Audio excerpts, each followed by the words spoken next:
नमस्कार, भारत भाग्य विधाता में आप सबका एक बार फिर स्वागत है। मैं हूं सुमित अवस्थी। जी मीडिया की मुहिम भारत भाग्य विधाता में आज हम बात करेंगे शान की खातिर जान लेने का, यानी कि ऑनर किलिंग, या इसको ऑनर से ज्यादा अगर हॉरर किलिंग कहा जाए तो गलत नहीं होगा। सीबीआई की अदालत ने डॉक्टर राजेश तलवार और नुपुर तलवार को अपनी ही बेटी आरुषि की हत्या का दोषी ठहराया है। तो क्या यह माना जाए कि ऑनर किलिंग सिर्फ किसी खाप के फरमान से नहीं, शहरों में भी होती है? और इसमें हम साथ साथ ये मुद्दा भी जोड़ना चाहेंगे कि शहरों में रहने वाला जो सभ्य समाज माना जाता है वो आखिरकार इतना असहनशील क्यों होता है औरतों के मामले में, महिलाओं के मामले में। क्योंकि हाल ही में हमने ऐसी एक घटना, उसमें किलिंग तो नहीं थी लेकिन अस्मिता की किलिंग थी, एक लड़की की इज्जत की किलिंग थी, चाहे वो जज का मामला हो या फिर पत्रकार का मामला हो, तरुण तेजपाल का मामला हो, उन सब पर भी बात। लेकिन फिलहाल हम बात कर रहे हैं ऑनर किलिंग की। क्या झूठी शान के लिए ही डॉक्टर दंपति ने अपनी बेटी को बेरहमी से मार दिया? और क्या हमारे ही घर में हमारी बेटियां सुरक्षित हैं? भारत भाग्य विधाता में आज यही है मुद्दा।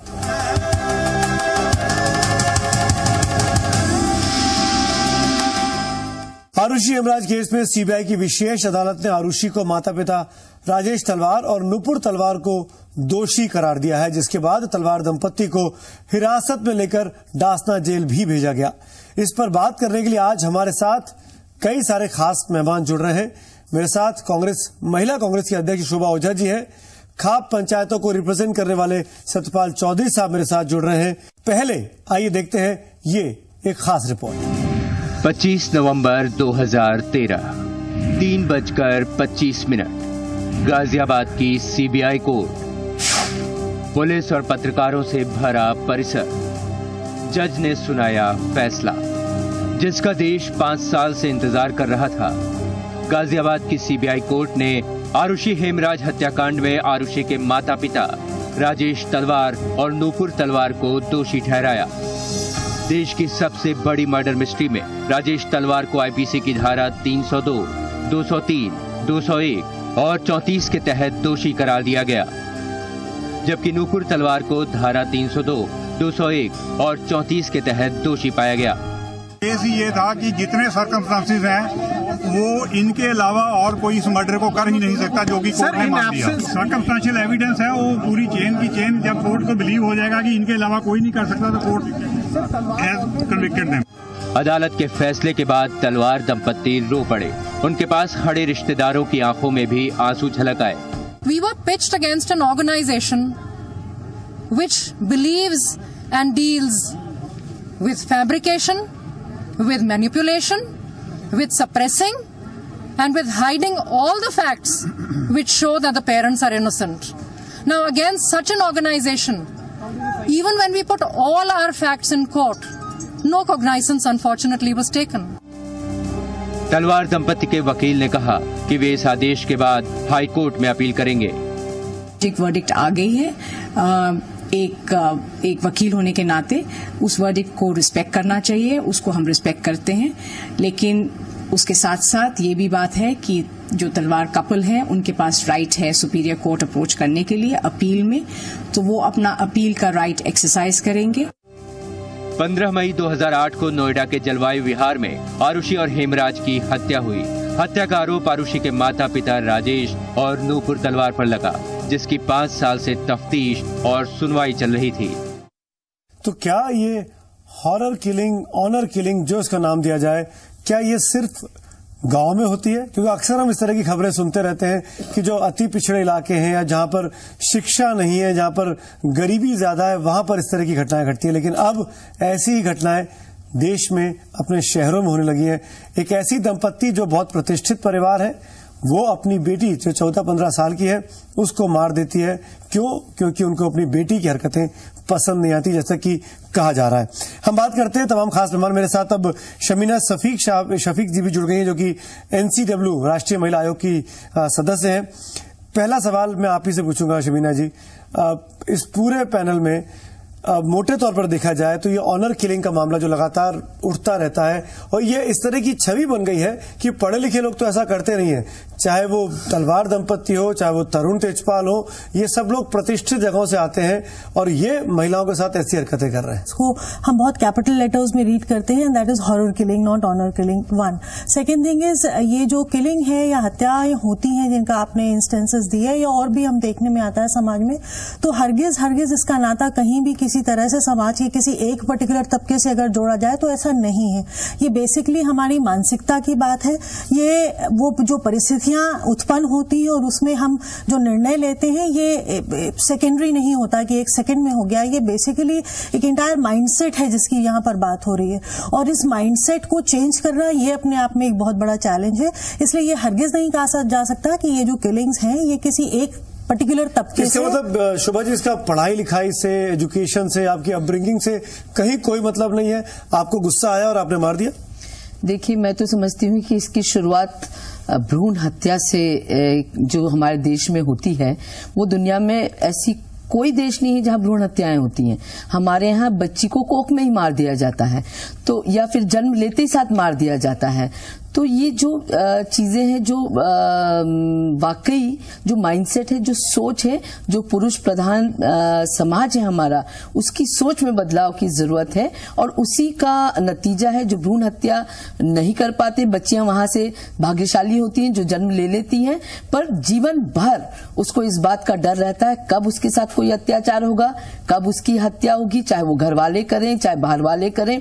घर में भी हमने रेप बलात्कार होते देखे, ऐसे से भी देखें जहां पिता बेटी का बलात्कार कर देता है, ये सगा संबंधी कर देता है। वहीं समाज में जब वो बाहर निकल के जाती तो बराबर डर बना रहता है कि काम करने जा रही तो वहां उसके साथ कुछ हो जाए, नहीं तो फिर समाज खड़ा हो जाता है खाप के नाम पे या किसी और नाम पे। अभी तक तो खाप पंचायतें ही बदनाम थी, अब ये शहरों में भी होने लगा है, क्यों होता है? नहीं, ये अब नहीं हो रहा है, पहले से हो रहा।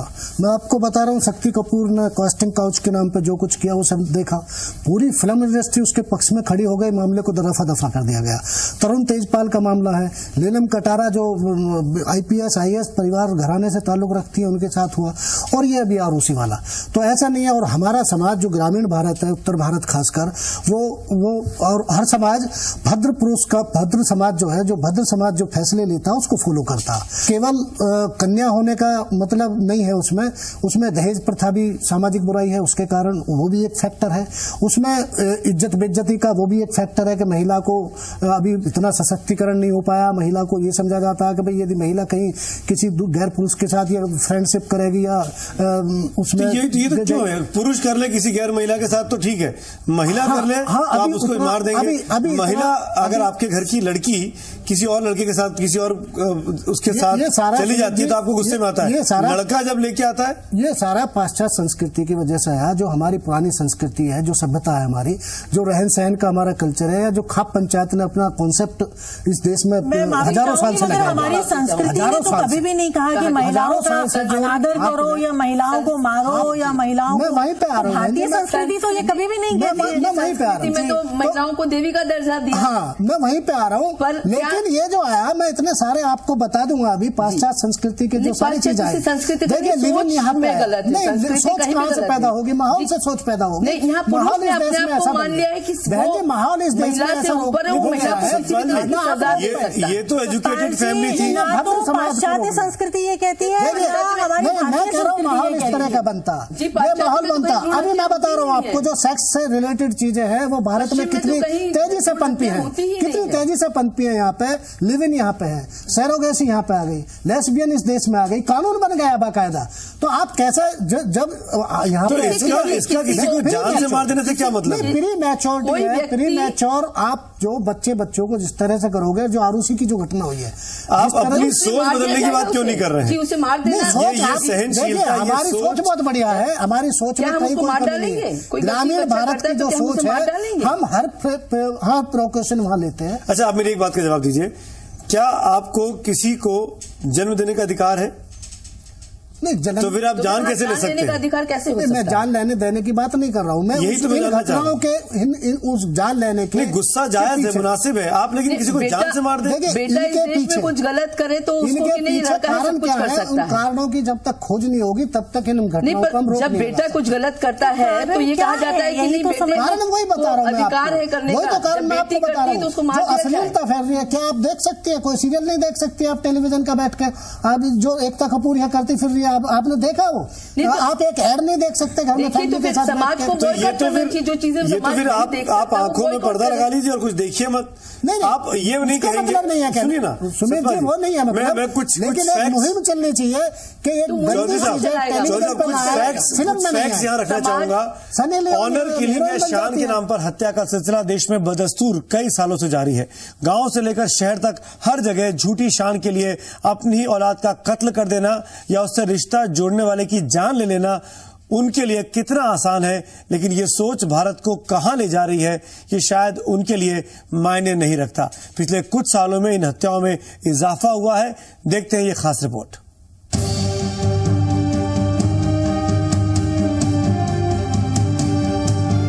कहते हैं प्यार अंधा होता है, लेकिन ऑनर किलिंग के मामलों में माँ बाप अंधे हो जाते हैं, जो समाज में इज्जत के लिए अपने जिगर के टुकड़ों की बलि चढ़ा देते हैं। कुंठित सोच वाला ये तबका उत्तर प्रदेश, मध्य प्रदेश और हरियाणा में सबसे ज्यादा सक्रिय है। देश में खाप पंचायतों का इतिहास काफी पुराना है, जिसे युवा पीढ़ी सालों से झेलती आ रही है। खाप पंचायतों की मानसिकता आज भी एक सदी पीछे चल रही है। महिलाओं के मामले में तो इनकी सोच और भी दकियानूसी है। खाप के मुताबिक एक गोत्र का लड़का और लड़की भाई बहन होते हैं, जिसके चलते ना तो वो प्यार कर सकते हैं और ना ही शादी। अगर कोई जोड़ा खाप को नजरअंदाज कर ऐसा करता है तो उनकी खाप समाज में कोई जगह नहीं। इनके फरमानों के बाद प्रेमी जोड़ों के परिवार ही उनकी जान के दुश्मन बन जाते हैं, लिहाजा उनकी बेरहमी से हत्या कर दी जाती है। साल 2007 से साल 2010 के दौरान देश भर में 560 ऑनर किलिंग के मामले सामने आए। इसमें पंजाब में 296 केस, हरियाणा में 174 केस और उत्तर प्रदेश के 53 केस शामिल हैं।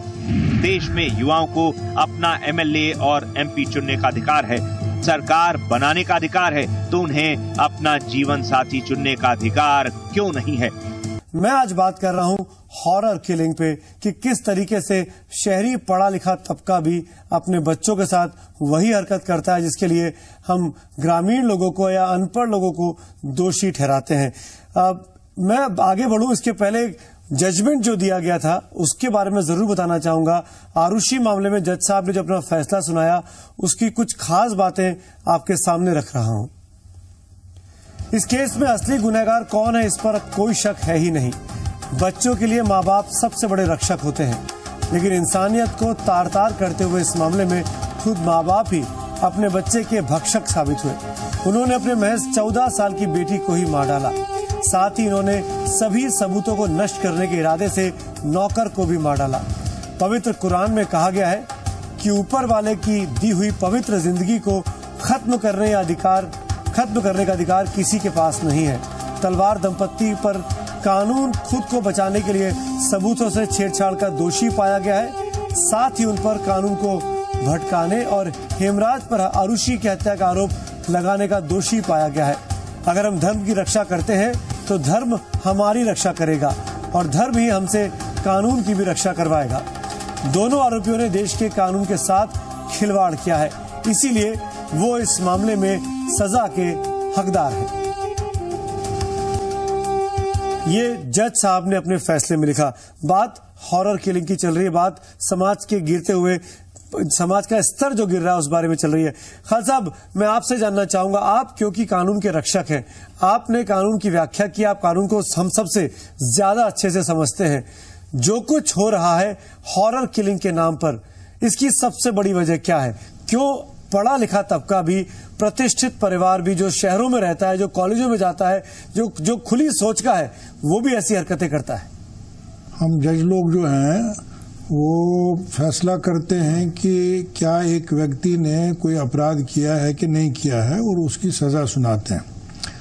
तो जहाँ तक कारण का सवाल है वो कोई सोशियोलॉजिस्ट लोग जान सकते हैं।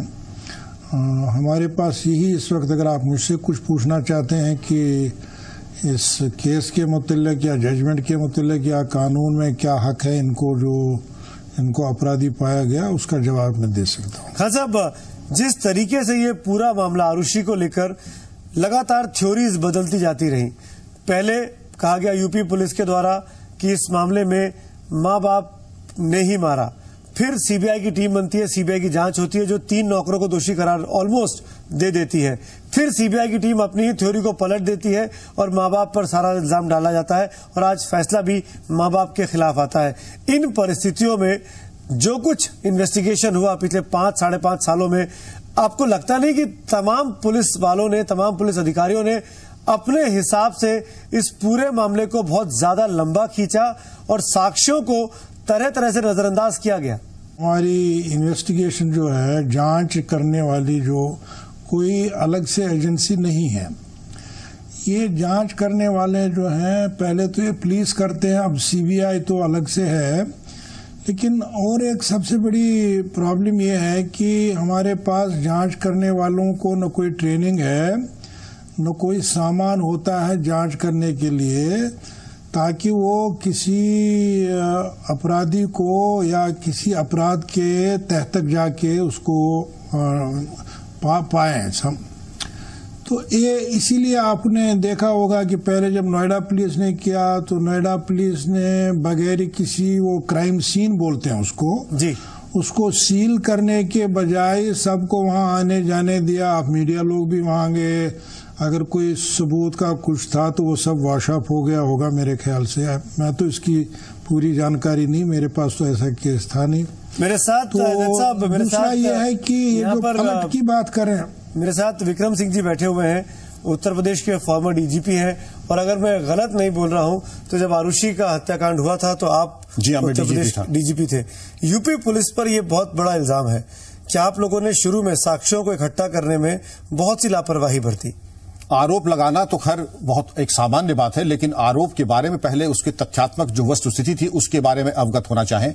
मैं ये निवेदन करना चाहूंगा कि यूपी पुलिस के पास ये विवेचना मात्र 14 दिन थी और 14 दिन में वो उसी निष्कर्ष पे पहुंची जो कि सीबीआई 4.5 साल की विवेचना में पहुंची। इसके अलावा जो आपका ये कहना कि घटना, ये सीन ऑफ क्राइम को डिस्टर्ब किया गया, डॉक्टर तलवार और नूपुर तलवार जी धारा 201, धारा 203, धारा 34 और 106 एविडेंस एक्ट के दोषी पाए गए हैं। घटनास्थल के कॉम्प्रोमाइज होने में और तथ्यों को तोड़ मरोड़ करके प्रस्तुत करने में, इन्वेस्टिगेशन को डिरेल करने में और उसको भटकाने में डॉक्टर तलवार का भी अहम योगदान है। मैं ये नहीं कह रहा हूं कि गलतियां नहीं हुई हैं, बावजूद इन गलतियों के 14 दिन में वही निष्कर्ष और वही परिणाम अगर आते हैं, मैं समझता हूं तो कहीं गलतियां भी हैं, तो कहीं एक ऐसी व्यवस्था है कि जरूर उन्होंने। साहब, ये बात तो मानेंगे आप जो खान साहब कह रहे हैं कि जिस तरीके से आपने मीडिया सीन में, वहां क्राइम सीन में मीडिया को जाने दिया, मीडिया आसानी से ऊपर नीचे घूम रहा था, घर के अंदर घूम रहा था, तमाम एविडेंस तो उसमें खराब हुए होंगे।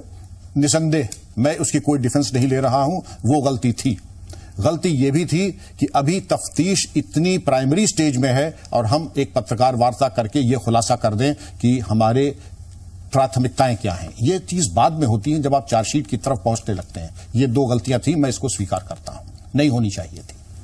तो इन परिस्थितियों में नरेश यादव जी हमारे साथ जुड़े हुए हैं, वकील रहे हैं। नरेश जी, एक वक्त इस पूरे मामले में ऐसा आया था जब सारा इल्जाम नौकरों पे डाल दिया गया था, जब सीबीआई के पास जांच पहुंची थी और उस वक्त लग रहा था कि तलवार दंपत्ति इस पूरे मामले में उनका कोई दोष नहीं है। उस वक्त आपको क्या लग रहा था कि ये क्यों हो रहा है, किस वजह से नौकरों तक बात पहुंची? देखिए, जब ये केस हुआ था तो ये चैनल पे आया और हमने देखा इस मामले को, और हमने देखा कि इसमें पुलिस पर जब आप लोगों ने अपनी स्टोरी चलाई कि नोएडा पुलिस ने किस तरीके की गलतियां इस केस की इन्वेस्टिगेशन में की हैं और सीन ऑफ क्राइम को किस तरीके से डिस्ट्रॉय किया गया है और पुलिस को किस तरीके से जो है आरोपियों ने ही जो है कह दिया कि आप जाइए और मृतक हेमराज को, नौकर जो उनका हेमराज था उसको तलाश करिए, जिनको जांच करने से भटकाने का जो काम किया, तो ये सब देखा हमने। और उसके बाद में फिर जो सबसे बड़ी बात निकल करके आई कि राजेश तलवार को नोएडा पुलिस ने सबूतों के साथ गिरफ्तार करके जेल भेजने का काम किया, लेकिन वो काम उन्हें पहले दिन ही करना चाहिए था, शुरुआत में ही करना चाहिए था। वो उन्होंने देरी से किया। लेकिन उनके लिए मैं इस बात के लिए नोएडा पुलिस की प्रशंसा भी करूंगा कि जब ये मामला कोर्ट में आया तो कोर्ट ने नोएडा पुलिस की बात को सही माना और जो एविडेंस नोएडा पुलिस के द्वारा कोर्ट में रखे गए थे उस आधार पर राजेश तलवार को बेल नहीं मिली थी। ना तो उनको गाजियाबाद की कोर्ट से बेल मिली, ना उनको हाई कोर्ट से बेल मिली। तब उन्होंने अपनी राजनीतिक अप्रोच का फायदा उठाते हुए इस मामले को सीबीआई में ट्रांसफर कराया और सीबीआई की जो पहली टीम थी उसने सबसे ज्यादा इसमें गड़बड़ झाल किया है। सीबीआई की पहली टीम ने इसमें केवल राजेश तलवार को बचाने के अलावा कोई काम नहीं किया। शोभा जी, अब ये डिटोरिएशन क्यों है? क्या हम एक पेट्रियार्कल सोसाइटी है उसकी बहुत बड़ी वजह और आज तक हम सोच को बदल नहीं पाए हैं?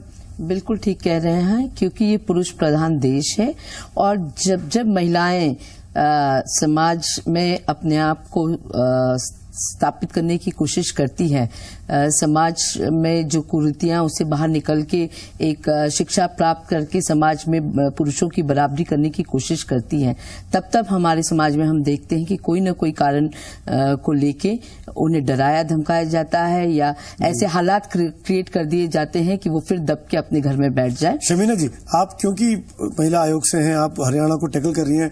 हरियाणा में इस तरह के मामले अक्सर होते हैं जिसको हॉरर किलिंग हम लोग कह रहे हैं।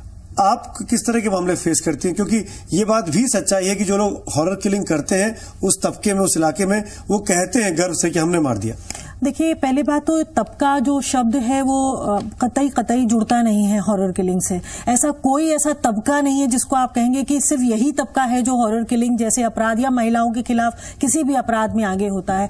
जब आप हरियाणा की बात करते हैं तो हरियाणा में भी कई केसेस देखने में आए और समाज के हर तबके से, अभी जो रीसेंट केस हुआ था हरियाणा पे, वहां पे फादर डॉग फार्मिंग करते हैं और हाईएस्ट ब्रीड ऑफ डॉग्स की डॉग फार्मिंग करते हैं। तो एक बिल्कुल जिसको आप कहेंगे एलीट क्लास ऑफ हरियाणा, वहां पर इकलौती लड़की को अगर उन्होंने मारा और मार के उस लड़के को मारा और ये कहा कि हम और मारेंगे अगर लड़कियां इस किस्म की हरकत करेंगी, तो ये कहीं ना कहीं ये मानसिकता साफ दिखाता है कि महिलाओं को या बेटियों को उनका जो दर्जा, जो हमारी पितृसत्ता जो सोच है उसके हिसाब से जो दर्जा है उससे आगे नहीं बढ़ने दिया जाएगा। जैसा क्यों ये पढ़े लिखे लोग जो समाज में इसका सोच रखते हैं वो आज भी ऐसी हरकतें क्यों करते हैं? यदि उसमें लड़की की हत्या होती तो ये पुरुष प्रधान का स्त्री प्रधान का सवाल आता। उसमें दोनों की हत्या हुई है और वो उसके पीछे जो सामाजिक कारण रहते हैं उन पर भी हमें जाना पड़ेगा। यदि हम ये चाहते हैं कि इस बहस को हम एक निष्कर्ष पे ले जाएं और आगे इस तरह की घटनाएं ना हो, तो उसके लिए हमें उन कारणों पे जाना पड़ेगा। किसी खाप पंचायत ने कहीं आज तक कोई आदेश नहीं दिया कि इसने ये गलत काम किया और इसकी हत्या कर दी जाए। विक्रम सिंह जी, औरत को वस्तु बनाकर पेश किया जाता है आज के समाज में। सो कॉल्ड हमारा जो पढ़ा लिखा समाज है, डेवलप्ड समाज है, हम औरतों के नाम पर भद्दे गाने लिखते हैं। विज्ञापन में हम औरतों की किसी चीज का विज्ञापन है उसमें औरतें कुछ और करती दिखाई देंगी।